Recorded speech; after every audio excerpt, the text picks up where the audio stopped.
Será que o cristão verdadeiro pode ser possuído por demônios? Essa é uma das perguntas que mais recebemos nas nossas redes sociais e eu vou tentar respondê-la hoje. Este vídeo faz parte da série O Coração do Cristianismo, onde discutimos conceitos fundamentais para se viver o cristianismo de uma forma plena, completa e construtiva. Então vamos ao tema. Será que o cristão pode ser possuído por demônios? Primeiro, eu quero explicar como os demônios, como Satanás e seus demônios auxiliares, digamos assim, agem na vida das pessoas. Há três formas de ação. A primeira é a tentação, onde Satanás tenta fazer a pessoa se desviar do bom caminho usando recursos como medo, mentiras, a ganância que a pessoa tem. Foi assim que Satanás fez com Adão e Eva, quando eles acabaram desobedecendo e comendo o fruto da árvore do bem e do mal. Foi assim que Satanás fez com diversas outras pessoas nos relatos da Bíblia. E é assim que ele continua agindo no dia de hoje. Satanás tenta muitas pessoas e ele, por exemplo, levou Pedro a negar Jesus por medo. Ele fez Pedro ter medo e Pedro acabou negando Jesus, que estava preso na casa do sumo sacerdote em Jerusalém, e Pedro seguiu Jesus até lá. E na hora H, quando ele foi confrontado por pessoas que perguntaram se Pedro era seguidor de Jesus, ele, com medo, negou Jesus 3 vezes. Isso está em Lucas 22, 54 a 71. Satanás tenta todo mundo. Satanás tentou Jesus. Quando ele estava no deserto, em jejum, Satanás foi lá e tentou Jesus. Satanás tenta todas as pessoas. Não há pessoa que esteja livre desta ação do inimigo na sua vida. Claro que cabe a nós resistir, mas isso é uma outra discussão. A ação de tentar, a ação de colocar, explorar questões que a pessoa pode ter, como medo, ganância, no caso de Jesus era fome, cansaço, e assim por diante. Ele sempre tenta se aproveitar dos momentos de fraqueza que nós temos. A segunda forma que Satanás usa para agir sobre a vida das pessoas é opressão. Satanás traz dificuldades espirituais, físicas e ou emocionais para a vida da pessoa. A pessoa passa a ter determinados problemas que tornam a sua qualidade de vida mais baixa e ela fica se sentindo mal, fica se sentindo com dificuldades, ela fica com receio, etc. Um bom exemplo na Bíblia é o famoso espinho na carne de Paulo, que ele conta lá em 2 Coríntios 12, 7, que ele tinha um problema, ele não diz o que esse problema é, há diversas interpretações para essa questão, desde doenças até problemas de natureza mais política, em que ele diz que havia um espinho na carne dele, algo que atrapalhava a sua vida, o seu dia a dia, e que ele tinha orado a Deus 3 vezes para que esse espinho fosse removido, e esse espinho não foi removido. E esse espinho, ele fala, é um mensageiro de Satanás, é uma ação de Satanás na minha vida. Ele fala isso, ele reconhece que é uma opressão de Satanás. Então, imagina, se o apóstolo Paulo, com toda a fé, todo o desenvolvimento espiritual que ele tinha, ele percebeu a ação de Satanás na sua vida, através de opressão, imagina nós. Todos nós estamos sujeitos a isso e precisamos estar atentos para lutar contra esse tipo de ação na nossa vida. E a terceira forma, que é a forma que nós estamos tratando hoje neste vídeo aqui, é a possessão, quando Satanás domina a mente e o corpo da pessoa. Eu vou dar um exemplo aqui na Bíblia, em Marcos 5, 1 a 5. Mas repare, essa pessoa que está sendo aqui descrita, a situação dela, a possessão dela, não é uma pessoa se convertida. Ela se converte depois, quando ela já está libertada da possessão. Mas eu estou usando esse texto para vocês verem a que ponto a ação de Satanás na vida da pessoa pode chegar. E foram, aí a gente está falando de Jesus e seus discípulos, para a região dos Gadarenos, que era do outro lado do lago da Galileia. Quando chegaram, um homem com um espírito imundo veio dos sepulcros ao encontro de Jesus. Esse homem vivia nos sepulcros e não era possível prendê-lo, nem mesmo com correntes, pois muitas vezes lhe haviam sido acorrentados pés e mãos, mas ele arrebentara as correntes. Ninguém era forte o suficiente para dominá-lo. Noite e dia andava gritando e cortando-se com pedras entre os sepulcros e nas colinas. Repare, esse homem primeiro vivia totalmente separado da sociedade, ele vivia nos sepulcros. Devia ser uma pessoa sem nenhuma higiene, sem nenhum cuidado, vivendo nos sepulcros. Segundo, uma força extraordinária. Ninguém conseguia prendê-lo. Ele já tinha sido acorrentado, pés e mãos, mas ele arrebentara as correntes. Uma força sobrenatural. Ninguém era forte o suficiente para dominá-lo, diz a passagem da Bíblia. E ele, noite e dia, andava gritando, provavelmente dizendo barbaridades absurdas e cortando, ferindo a si mesmo. Evidentemente, esse homem não estava no seu espírito normal, ele não faria isso, nem ele teria uma força extraordinária se ele estivesse na sua situação normal.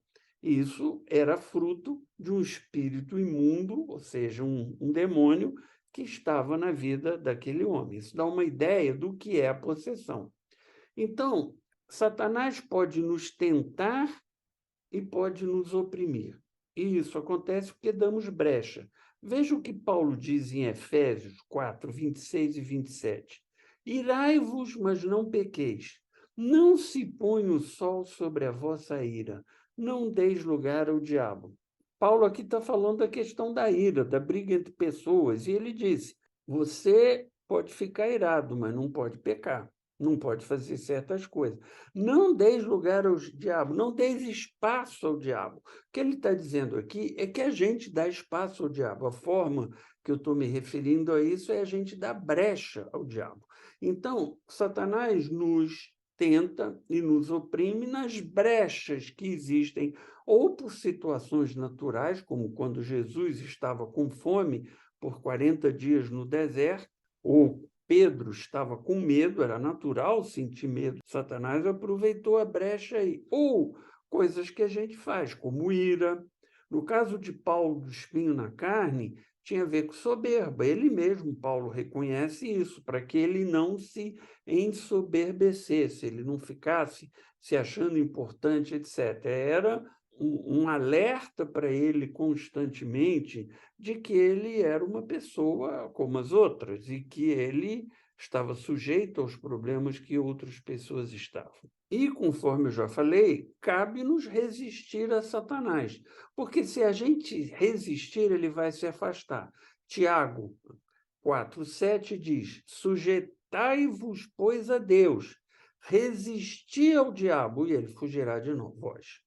Então, se a gente resiste ao diabo, ele foge. Então, eles podem nos tentar e nos oprimir, isso acontece por diferentes razões, vários personagens da Bíblia passaram por isso, mas se a gente resistir ao diabo, ele foge de nós. Ele não toma conta, ele não assume o controle da situação. Mas então agora vamos voltar à possessão, que é o tema de hoje. Será que um cristão verdadeiro pode ser possuído? Essa é a pergunta que eu fiz. E vamos explicar como isso funciona. A Bíblia diz que o Espírito Santo habita a mente da pessoa convertida. Lá em 1 Coríntios 6,19 diz assim, acaso não sabem que o corpo de vocês é santuário do Espírito Santo que habita em vocês? Então, o cristão convertido verdadeiro, o cristão de fato, ele tem o Espírito Santo habitando nele. Mas por que isso faz diferença? Jesus explicou lá em Mateus 12, 43 a 45. Ele estava se referindo a como se dá esse processo espiritual. Quando um espírito imundo sai de um homem, passa por lugares áridos e diz: voltarei para a casa de onde saí. E encontra a casa aí é a mente, é o controle da vida da pessoa. E encontra a casa desocupada em ordem. Então, a pessoa foi libertada, não tem mais espírito, não tem mais nada, mas a casa está vazia, ela está desocupada. O espírito saiu, a pessoa foi libertada, mas nada entrou no lugar, nada passou a ocupar a casa. Então, a casa está vazia, desocupada, mas está em ordem. É o que Jesus falou. Voltarei para a casa de onde saí, e encontra a casa desocupada em ordem. Então, o espírito vai e traz consigo outros 7 espíritos piores do que ele, e passam a viver ali, e o estado final daquele homem torna-se pior. O que Jesus está dizendo? Quando há libertação e a casa fica vazia, em ordem, porque o espírito saiu, é preciso ocupar a casa. A casa não pode ficar desocupada e vazia, porque o espírito vai querer voltar, ele vai querer voltar à situação anterior. E se ele tenta voltar e a casa está vazia, ele volta e ainda traz 7 outros piores com ele, e a situação fica muito pior do que antes. Mas o que ocupa a casa quando o Espírito sai? O Espírito Santo, que é o que eu acabei de falar em 1 Coríntios 6,19. Então, a pessoa que é libertada de espíritos, ela precisa ser convertida, porque quando ela é de fato convertida, o Espírito Santo passa a habitar na vida, na mente daquela pessoa, e a casa passa a estar habitada, passa a estar preenchida. E quando o espírito volta, não consegue entrar. Então, juntando esses 2 versículos, Paulo lá em 1 Coríntios 6,19, e Jesus explicando como se dá o processo da possessão, lá em Mateus 12, 43 a 45, a gente vê claramente que se a casa estiver ocupada, ou seja, se o Espírito Santo estiver habitando na pessoa, não é possível para demônios entrarem e habitarem ali. E quando é que o Espírito Santo está habitando na vida da pessoa? Quando ela está convertida. Quando ela é convertida, de fato, não é possível espíritos entrarem ali. Portanto, não é possível que cristãos verdadeiros sejam possuídos. Então, se você encontrar uma pessoa possuída, pode ser até uma pessoa que vai à igreja, parece ser cristã, etc., mas se ela sofre uma possessão, é porque ela não está convertida de fato. A casa dela não estava preenchida, o Espírito Santo não estava habitando a mente daquela pessoa, não estava ali. Portanto, se não estava ali, a casa estava vazia. Se a casa está vazia, o espírito maligno pode entrar e ocupar. Portanto, se você é cristão, verdadeiro, seguidor, acredita que Jesus é o nosso Salvador, veio para nos salvar, tem isso como fé verdadeira e clara, não tenha medo. Não há possibilidade de você ser possuído por um espírito maligno, que é a forma pior que Satanás atua na vida das pessoas. Tentação, sim, você vai ter quando você tiver dificuldades, batalhas, medo, dores, você pode ser tentado, até Jesus foi. Opressão também acontece, como aconteceu com Paulo, e que Deus permitiu até para que Paulo não tivesse soberba. Isso pode acontecer, mas não são coisas que tiram a pessoa do caminho, podem diminuir a qualidade de vida da pessoa, podem até fazê-la pecar, mas não é obrigado, né? Porque Jesus foi tentado e não pecou, outras pessoas foram tentadas e não pecaram, mas podem levá-lo a pecar, podem levar a pessoa a reduzir a sua qualidade de vida, no caso da opressão, mas jamais poderá haver uma possessão de um cristão verdadeiro. Por hoje é só.